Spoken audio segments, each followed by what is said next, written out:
എല്ലാവരും എത്തിക്കഴിഞ്ഞു ഗുരുക്കളെ.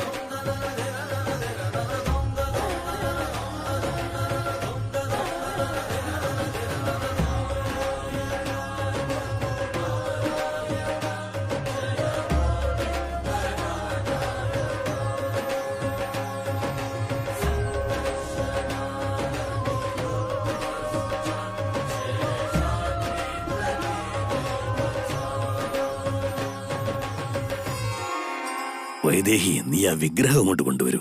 ഇപ്പൊ കൊണ്ടുവരാം.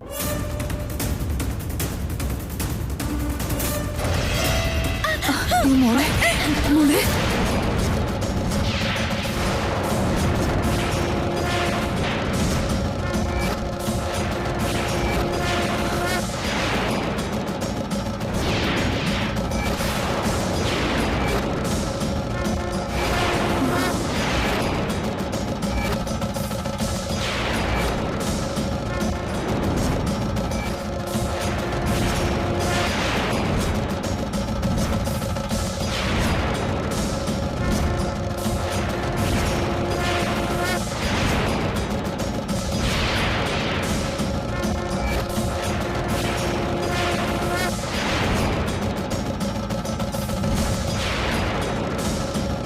അയ്യോ വൈദേഹി, നീ എന്താ ഇങ്ങനെ വീണു പോയേ? വൈദേഹി എഴുന്നേക്ക് മോളെ. ഒന്ന് നിക്കമ്മേ.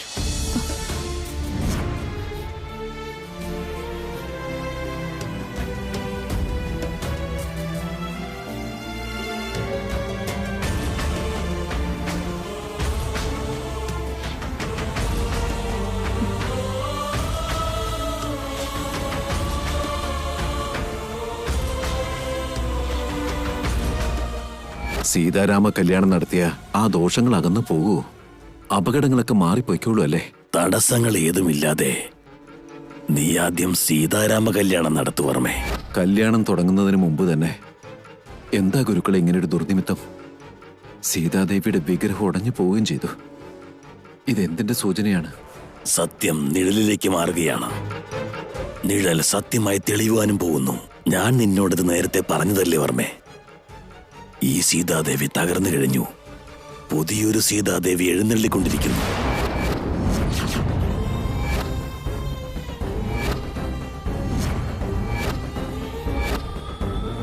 ഇതിന് പരിഹാരം എന്താ ഗുരുക്കളെ? ഈ പരിണാമത്തിലൂടെ എന്ത് ആപത്താണ് വരാൻ പോകുന്നത്? എനിക്ക് പേടിയാവുന്നു. ദാസേട്ടൻ എന്തിനാ കടന്നു ചിന്തിക്കുന്നത്?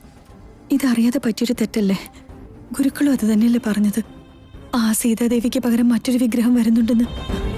നമുക്ക് ആ വിഗ്രഹം വെച്ച് പൂജിച്ച പോരെ? അങ്ങനെ ചെയ്തൂടെ ഗുരുക്കളെ? വിനയ, നീ ചെന്ന് വേറൊരു വിഗ്രഹം വാങ്ങിച്ചിട്ട് വാ. അത് നടക്കില്ല കൗസല്യമ്മേ.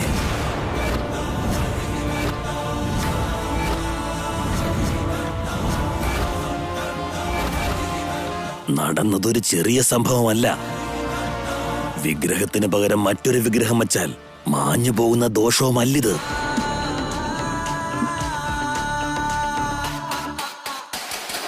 പിന്നെ ഞാൻ എന്താ ചെയ്യേണ്ടത് ഗുരുക്കളെ?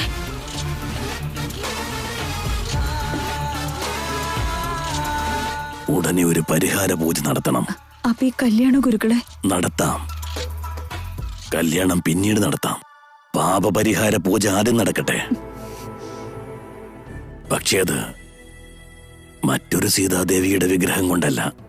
വൈദേഹി തന്നെ മഞ്ഞൾ അരച്ചെടുത്ത് ഒരു സീതാദേവി വിഗ്രഹം ഉണ്ടാക്കണം. കല്യാണത്തിന് ആ വിഗ്രഹം ഉപയോഗിക്കണം. ആയിക്കോട്ടെ ഗുരുക്കളെ. കൗസല്യേ, നീ മഞ്ഞൾ എടുത്തോണ്ട് വാ. ഈ മഞ്ഞളൊന്നും പോരാ. അമ്പലത്തിന്റെ പ്രാകാരത്തിൽ ഒരാൽമര നിൽപ്പുണ്ട്. ആ ആൽമരത്തിനടുത്ത് ശ്രീരാമന്റെ പാദങ്ങളുണ്ട്. നിത്യവും ഭക്തരവിടെ സിന്ദൂരവും മഞ്ഞളും ഉപയോഗിച്ച് പൂജാതി കർമ്മങ്ങൾ നടത്താറുണ്ട്. ആ ചെടിക്ക് ചുറ്റുമുള്ള മഞ്ഞൾ ശേഖരിച്ച് ആ മഞ്ഞൾ കൊണ്ട് വേണം സീതാദേവിയുടെ വിഗ്രഹം ഉണ്ടാക്കാൻ. എന്നാ ചെല്ലുമോളെ, സീതാ കല്യാണം ഭംഗിയായി നടക്കണം. പെട്ടെന്ന് ചെല്ല്. ആയിക്കോട്ടെ.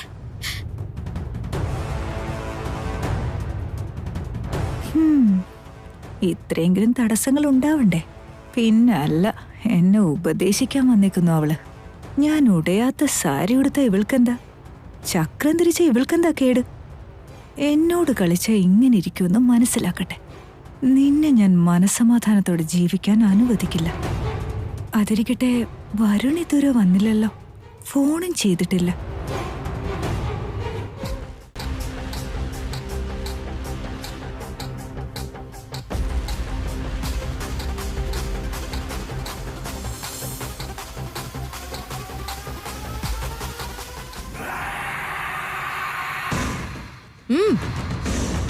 ഇതെന്താ ഇവള് പൂജക്കിരിക്കാതെ അങ്ങോട്ട് എവിടെയായി പോന്നെ?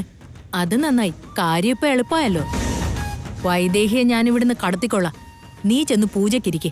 ഇപ്പോഴോ? ഇപ്പോഴല്ലാതെ പിന്നെപ്പോഴാ? അവൾ അവിടെ ഇരിക്കുമ്പോഴാണോ നീയും പോകാൻ പോന്നെ?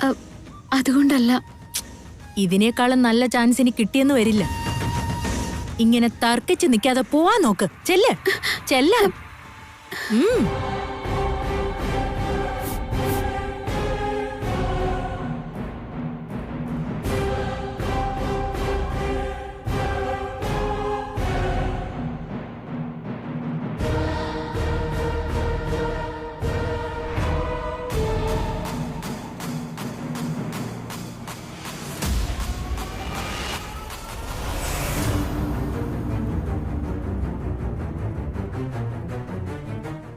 സാർ ഞാൻ പറഞ്ഞേക്കട്ടെ, ഇത് എന്റെ വണ്ടിയല്ല സാർ.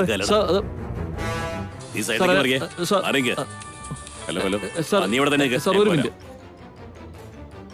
ഇത് മോഷ്ടിച്ച വണ്ടിയൊന്നല്ല, എന്റെ സ്വന്തം.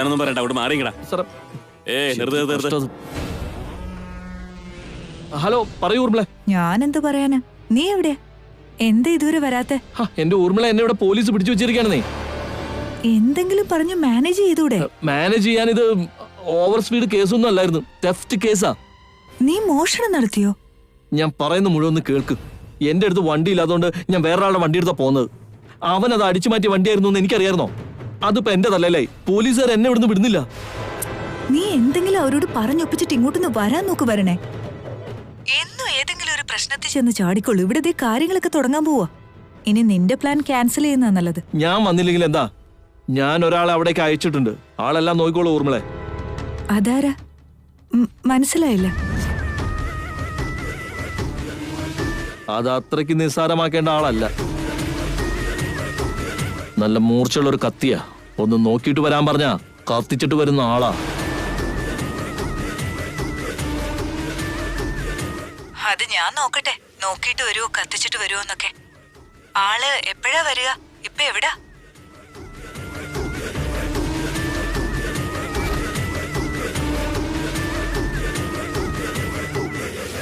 വന്നോ അവള്?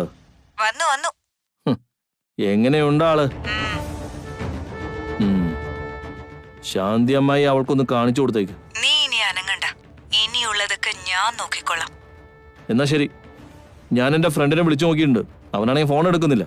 അവൻ എന്റെ കൈ കിട്ടിയാലേ അവനെ പോലീസിൽ ഏൽപ്പിച്ച് ഞാനങ്ങ് എത്തിക്കോളാം. ശരി.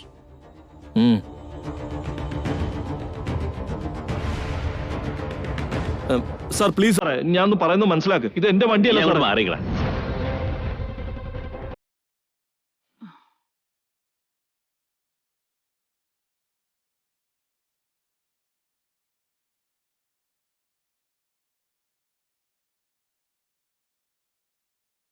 എന്റെ സീതാദേവി, എന്തിനാണ് ഇങ്ങനെയൊരു നിമിത്തം ഉണ്ടായതെന്ന് എനിക്കറിയില്ല.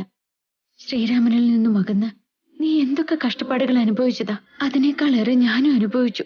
എന്റെ ഈ തെറ്റ് ക്ഷമിച്ച് കഷ്ടതകളിൽ നിന്നും എന്നെ രക്ഷിച്ചരുളണേ.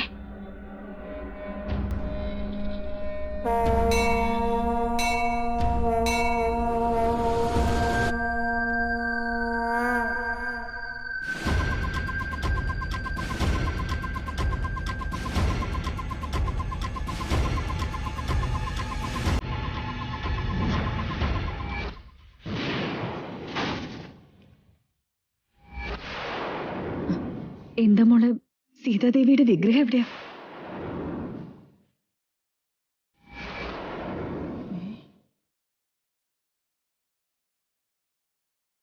മോളെന്താ അന്തം വിട്ട് നിൽക്കുന്നേ? മഞ്ഞളെടുത്ത് വിഗ്രഹം ഉണ്ടാക്കാൻ പോയിട്ട് എന്തായി? മോളെന്താ കൈയും വീശിങ്ങ തിരിച്ചു പോന്നേ?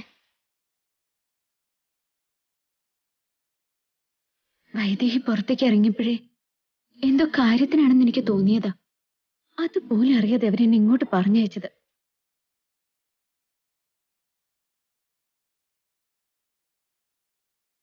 ഇപ്പൊ എങ്ങനെയാ ഞാൻ മാനേജ് ചെയ്യാ?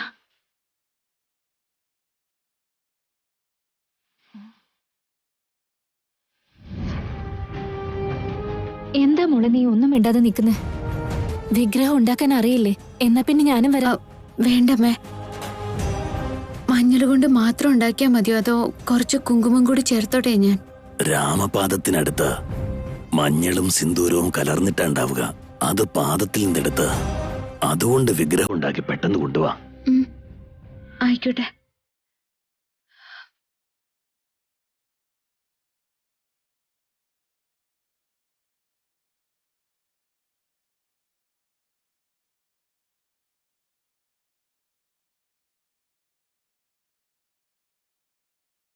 തിരുമേനി, നമുക്കെന്തായാലും പൂജ തുടങ്ങാം.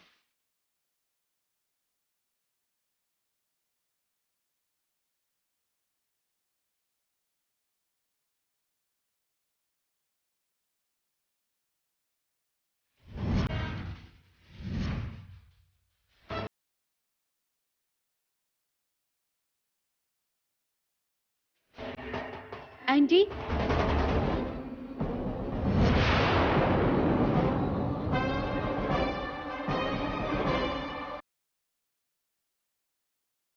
എന്താ വേണ്ടത്? മഞ്ഞളും സിന്ദൂരം കൊണ്ട് പൂജ ചെയ്യാൻ വന്നതാണോ? വേണമെങ്കിൽ ചെയ്തോളൂ.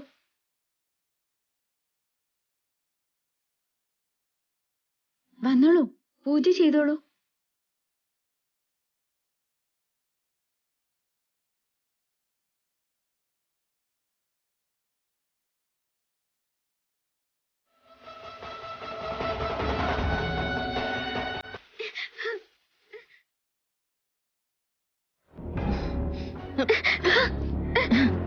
നിന്നോട് അവിടെ ചെന്ന് വൈദേഹിയുടെ സ്ഥാനത്ത് ഇരിക്കാൻ പറഞ്ഞപ്പോ കൃത്യം വൈദേഹിയെ പിടിച്ചോണ്ട് പോകാൻ ചെന്നപ്പോ അങ്ങോട്ട് വന്ന എന്തിനാടി?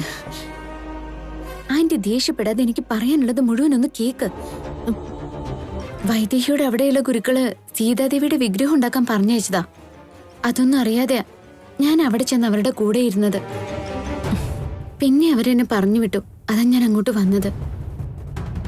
മുഴുവൻ കാര്യവും അറിയാതെ ഇടയ്ക്ക് വെച്ച് കയറാൻ നോക്കിയാ ഇങ്ങനെയൊക്കെ ഇരിക്കും. എന്നും പറഞ്ഞ് ഇടയ്ക്ക് കയറി വന്ന് എല്ലാം നശിപ്പിച്ചില്ലേ? കുറച്ചു നേരം കൂടി കഴിഞ്ഞാൽ വൈദേഹ്യം കൊണ്ട് കടന്നേനെ. പിന്നീട് വന്ന് ആ മഞ്ഞളിന്റെ വിഗ്രഹം ഉണ്ടാക്കിയ പോരായിരുന്നോ? അത് വിചാരിക്കുന്ന അത്ര എളുപ്പമല്ല. അവരത് ഏത് രീതിയിലാണ് ഉണ്ടാക്കാൻ പറഞ്ഞെന്ന് ആർക്കറിയാം? അതിലെന്തെങ്കിലും വ്യത്യാസം ഉണ്ടെങ്കിൽ അത് മതി പിടിക്കപ്പെടാൻ. എന്റെ കൂടെ നിങ്ങളും പിടിക്കപ്പെടും. അത് കുഴപ്പമില്ലെന്നുണ്ടെങ്കിൽ പറഞ്ഞോ, ഞാൻ ഇപ്പൊ തന്നെ പൊക്കോളാം. ഏയ്, ഇപ്പൊ എങ്ങോട്ടാ? വൈദേഹി അവിടുന്ന് പൊയ്ക്കളഞ്ഞു. ഇനി പോകുമ്പോ എല്ലാ വിവരവും അറിഞ്ഞിട്ട് പോയാ മതി.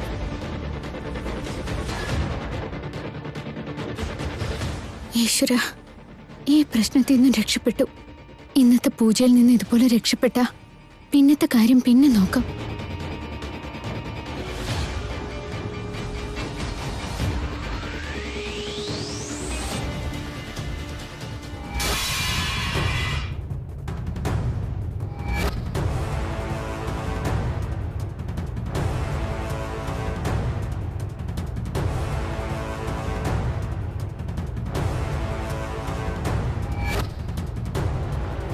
വിഗ്രഹം മഞ്ഞൾ കൊണ്ട് മാത്രാണോ അതോ കുങ്കുമം കൂടി ചേർക്കാമോ അമ്മേ? ഭഗവാന്റെ പാദത്തിങ്കൽ മഞ്ഞളും കുങ്കുമവും കലർന്നിട്ടാകും ഉണ്ടാവുക.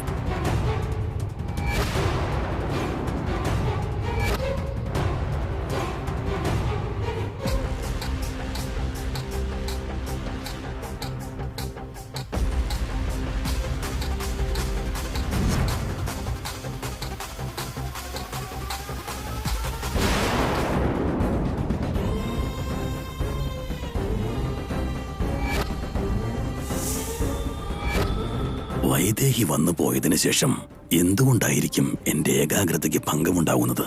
അരുതാത്തതെന്തോ സംഭവിക്കുന്നുണ്ട്.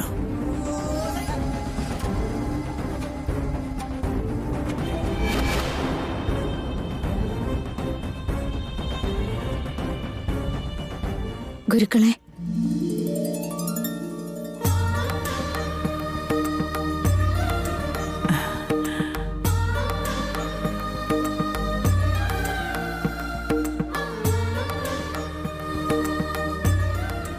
തിരുമേനി, നമുക്ക് പൂജ തുടങ്ങാം അല്ലേ? विष्णवे स्वाहा यज्ञाय स्वाहा प्रतिष्ठाय स्वाहेति नारायणाय विद्महे वासुदेवाय धीमहि तन्नो विष्णु प्रचोदयात् महादेव्यै च विद्महे विष्णुपत्नी धीमहि तन्नो लक्ष्मी प्रचोदयात् महादेव्यै च विद्महे विष्णुपत्नी धीमहि तन्नो लक्ष्मी प्रचोदयात्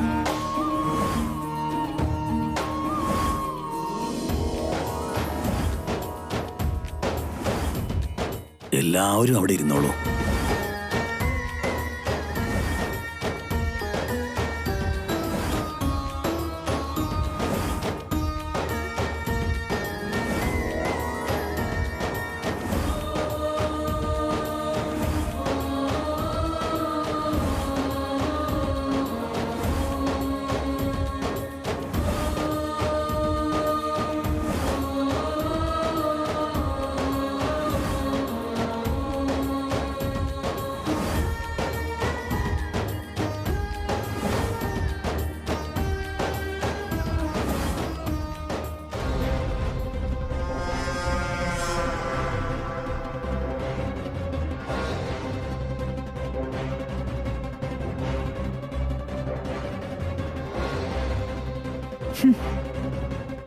എങ്ങനെ ഈ മഞ്ഞൾ ഉപയോഗിച്ച് മനുഷ്യരെ കൊല്ലുന്നു? നീ എന്തോ വലിയ സംഭവമാണെന്നാണല്ലോ വരുൺ പറഞ്ഞ്. ഇതാണോ നിന്റെ സംഭവം? മഞ്ഞൾ കൊണ്ട് എങ്ങനെ ആളെ കൊല്ലാൻ പറ്റുക? ഇത് മഞ്ഞളാന്ന് തോന്നിയുള്ളൂ, ശരിക്കുള്ള മഞ്ഞളല്ല, ഇത് കെമിക്കലാ.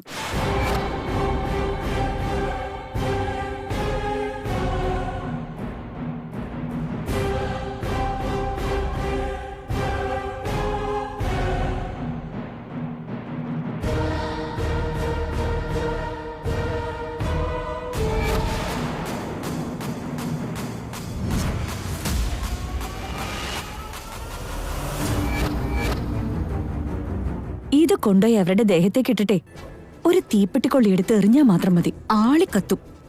പക്ഷെ ആള് മാറാതെ സൂക്ഷിക്കണേ. ഓ എന്റമ്മോ, എന്റെ കൈ കൊണ്ട് ഞാനിതൊന്നും ചെയ്യില്ല. എന്താണെങ്കിലും നീ തന്നെ അങ്ങ് ചെയ്താ മതി. ശരി, അവരേതാന്ന് കാണിച്ചു തന്നാ മതി, ബാക്കിയൊക്കെ ഞാൻ ഏറ്റു. ദാ നിൽക്കുന്നു, അവിടെ ആ ചുവന്ന സാരി ഉടുത്ത് നിൽക്കുന്നില്ലേ, അവരാ? ഓക്കെ ആണോ? Double okay.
ശാന്തി, അയ്യോ എനിക്കറിയാതെ പറ്റിയതാ, എന്നോട് ക്ഷമിക്കണേ. ഞാൻ വൃത്തിയാക്കി തരാം. കണ്ണ് കണ്ടൂടെ കുട്ടി നിനക്ക്? നിന്നോട് ആരാ മഞ്ഞളെടുത്തിട്ട് വരാൻ പറഞ്ഞേ?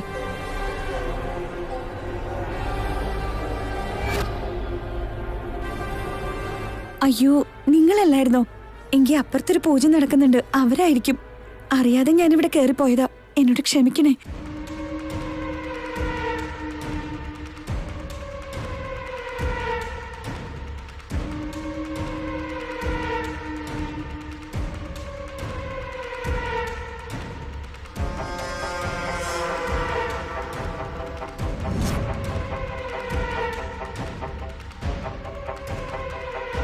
ബുദ്ധിമുട്ടിച്ചതിന് മാപ്പ്.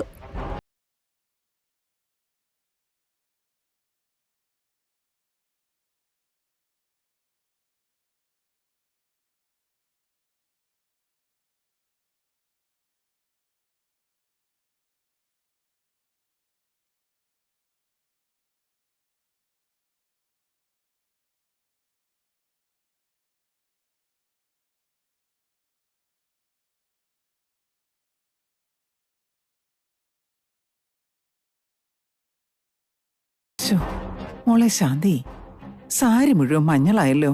നീ ചെന്നത് കഴുകിയിട്ട് വാ. സാരമില്ല അമ്മേ, ഇതുവരെ മഞ്ഞളല്ലേ.